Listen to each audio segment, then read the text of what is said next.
Tony Stark puts a target on unregistered heroes. Tony's actions in Civil War remain one of the most controversial chapters in his entire comic history, a moment where he stopped being a hero in the eyes of many Marvel fans and became something closer to a political enforcer. In the event, Tony threw his full support behind the Superhuman Registration Act, a law that required every superhero to register their identity, powers, and activities with the government. For Tony, it was about accountability and preventing disasters, like Sanford, from happening again. But for the rest of the hero community, it felt like betrayal. By siding with the government, Tony didn't just disagree with his friends, he made them criminals. Suddenly, every unregistered hero was hunted, tracked, and treated like a national threat. And the worst part, Tony wasn't just supporting the system, he built it. He helped create a superhuman prison in the Negative Zone, he assembled strike teams to capture heroes like Cap, Luke Cage, and Daredevil, and in what many fans still consider his lowest moment, he recruited supervillains, killers like Bullseye and Venom, to hunt down his former teammates. For a founding Avenger, forming alliances with villains crossed the line most heroes never would. One of the most personal betrayals came with Spider-Man. Tony had acted like a mentor to Peter leading up to Civil War, giving him the Iron Spider suit and treating him almost like a son. When the Registration Act began, Tony pressured Peter to reveal his identity to the world as proof that registration was safe.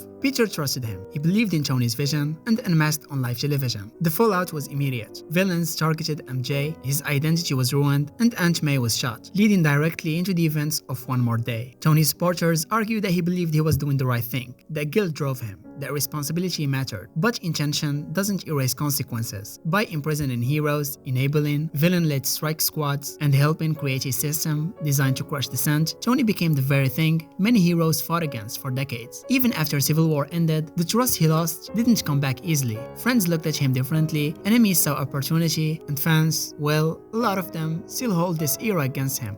Spider-Woman revealed herself as the Skrull Queen. This happened during Secret Invasion. For months, the team thought they were fighting alongside the real Spider-Woman, but in truth, they were standing shoulder to shoulder with Veranke, the Skrull Queen herself. Jessica had actually been captured and replaced long before the new Avengers formed, meaning every mission, every conversation, every emotional moment the team shared with her was secretly a setup for the Skrulls' master plan. For the Skrulls, impersonating Spider-Woman was a genius move. Jessica was respected, trusted, and perfectly placed between world governments, S.H.I.E.L.D., Hydra, and the Avengers. Veranke used that to quietly manipulate events, influence decisions, and sow doubt among Earth's heroes, all while pretending to be a loyal teammate. When the Elektra Skrull corpse was discovered, Spider-Woman was one of the first to raise the alarm, which was exactly what Veranke wanted. She played the role so perfectly that even the heroes who were suspicious of everyone else still trusted Jessica. Veranke wasn't some mindless infiltrator. She talked to these people, she comforted them, she fought beside them, she even manipulated Tony Stark's fears and weaknesses, subtly undermining him while pretending to be an ally. And because Skrulls are so good at emotional mimicry, the Avengers had no idea they were being set up from day one. Everything came crashing down when Veranke finally dropped the mask.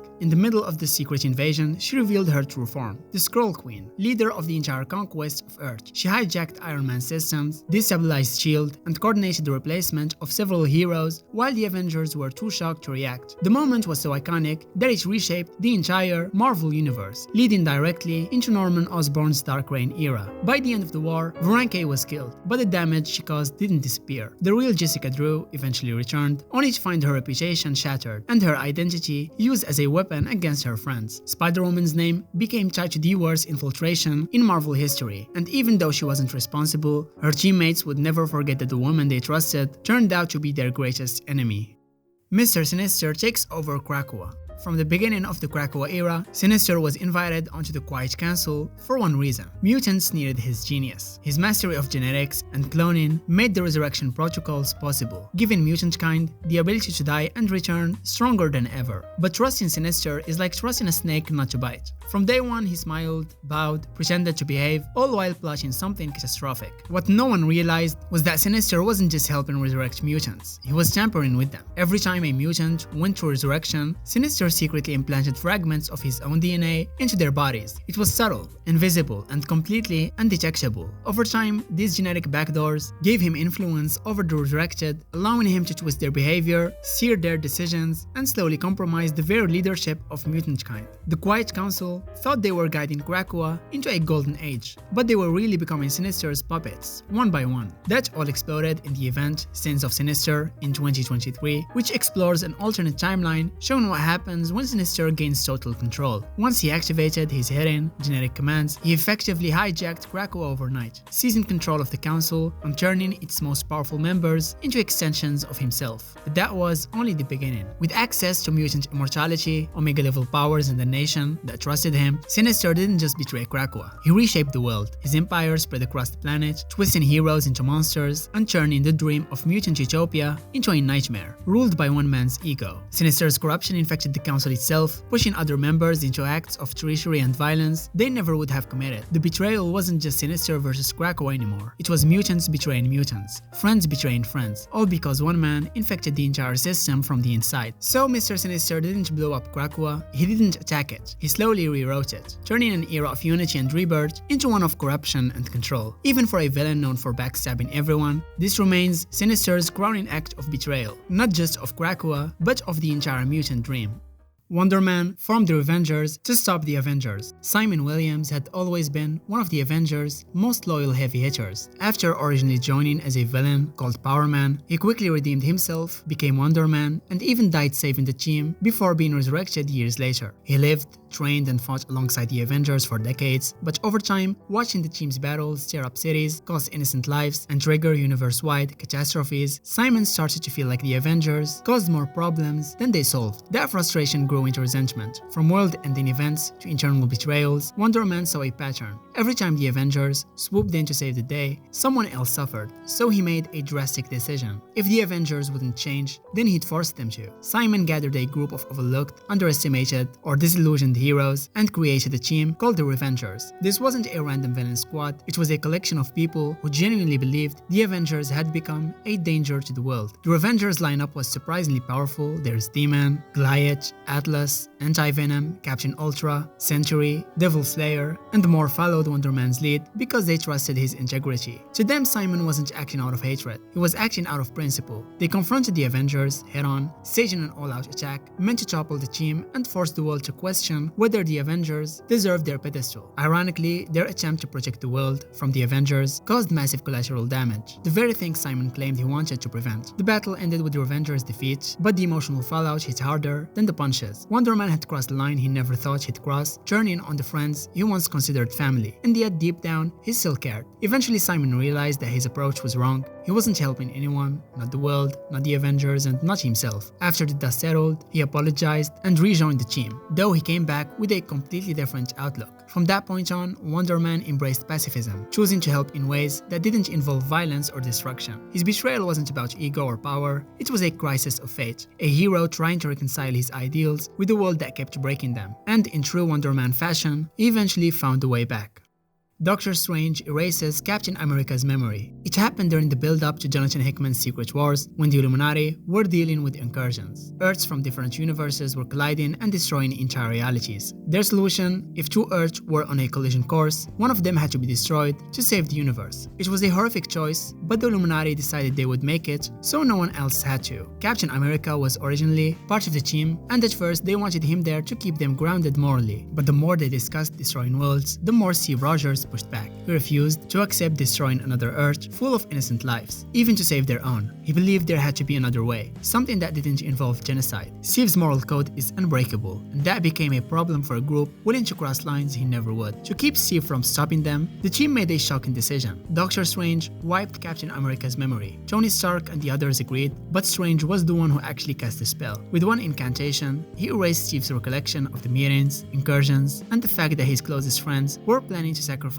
entire worlds. Captain America woke up believing nothing unusual had happened, completely unaware that his supposed allies had violated his mind because he dared to speak up. The worst part, it didn't even matter in the end. The incursions accelerated, universes fell, and the Illuminati's efforts failed anyway, leading straight into the collapse of the multiverse and the events of Secret Wars 2015. Everyone died, including the Illuminati, and Steve eventually regained his memories of the betrayal later on. When he remembered, the pain and anger were enormous. Doctor Strange, Tony Stark, and the rest had crossed the line that Steve would never forgive so easily. This betrayal doesn't get the same spotlight as Civil War or Secret Invasion, but it's one of the most unsettling in Marvel lore. It showed just how far the Illuminati were willing to go for the greater good, even if it meant violating the mind of one of the most honorable heroes on the planet.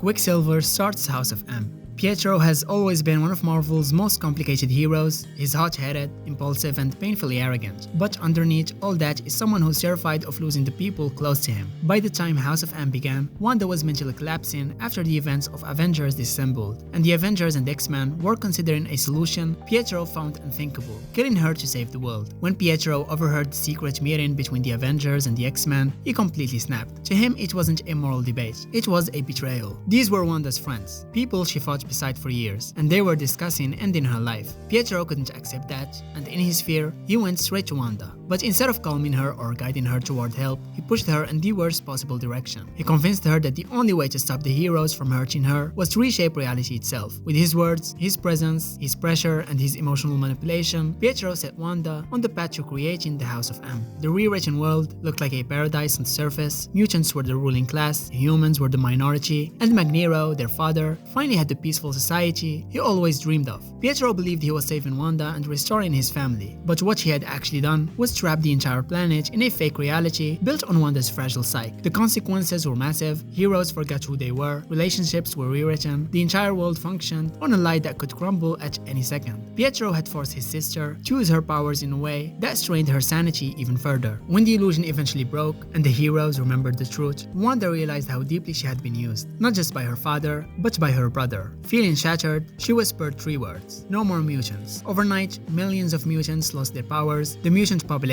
dropped to a tiny fraction of what it was before. This wasn't just a betrayal of trust, it was a betrayal that changed the species' entire future. And while Wanda cast a spell, it was Pietro's manipulation that set the chain reaction in motion. Yes, Pietro wasn't chasing power or revenge, he was trying to save his sister, but he did it in the most selfish, reckless way possible, prioritizing his fear over reality itself. In the process, he betrayed the Avengers, the X-Men, and ultimately Wanda, leaving scars that took years to heal.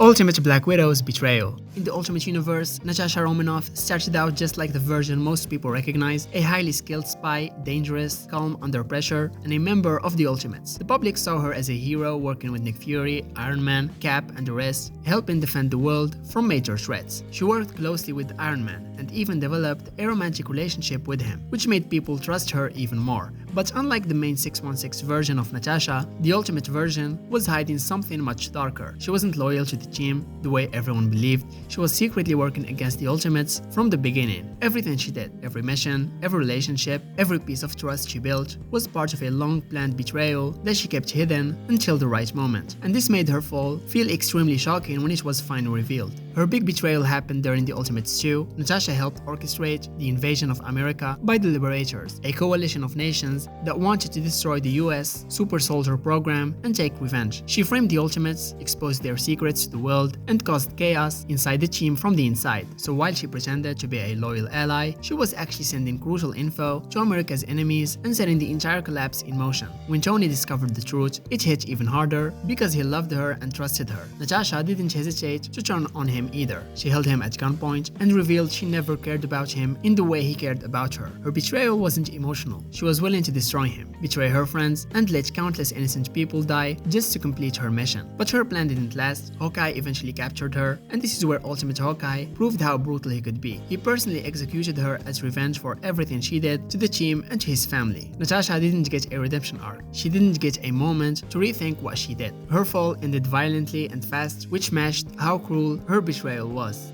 Reed Richards becomes the Maker. In the Ultimate Universe, Reed started as a brilliant child prodigy, recruited into a government think tank inside the Baxter building. He wasn't arrogant or cruel, just a shy kid who loved science and wanted to make the world better. But one disastrous experiment involving the End Zone changed everything. That accident created the Ultimate Fantastic Four, and for a while, Reed embraced the role of a hero alongside Sue, Johnny, and Ben. But the Ultimate Universe was far darker than the classic Marvel timeline. Disaster after disaster chipped away at Reed's hope. The Ultimatum event, which slaughtered countless heroes, broke him, Sue Storm rejected him, the Fantastic Four disbanded, and Reed was left alone with a mind too powerful and a heart too shattered. That combination proved deadly. He faked his own death, retreating into isolation, and in that isolation, something in Reed snapped. He concluded that humanity was flawed beyond repair, and that only he, with his superior intellect, could fix the future. When Reed resurfaced, he was no longer Mr. Fantastic. He had become the Maker. His genius didn't disappear, it evolved into something predatory. He expanded his brain, reshaped his physiology,